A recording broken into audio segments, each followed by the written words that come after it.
মুশফিকের সেঞ্চুরিতে বাংলাদেশের লিড নেয়ার সম্ভাবনা।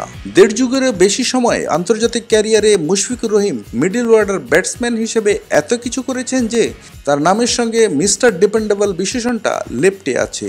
ক্যারিয়ারের শেষ বেলাতেও সেই ধারাতেই হাঁটছেন তিনি। বাংলাদেশের ব্যাটিং বিভাগের সবচেয়ে বড় এই ভরসা আজ করলেন টেস্ট ক্যারিয়ারের 11তম সেঞ্চুরি।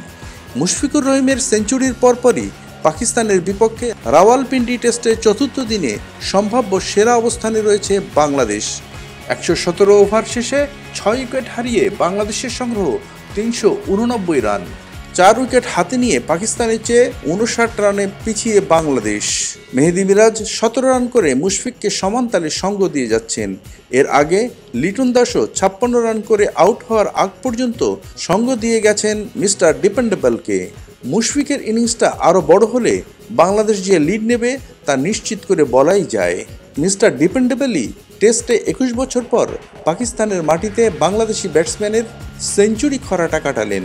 এর আগে পাকিস্তানের মাঠে 2003 সালে টেস্টে সেঞ্চুরি করেন হাবিবুল বাশার এবং পেশোয়ার টেস্টে 3 অঙ্ক ছুঁয়েছিলেন জাভেদ ওমর।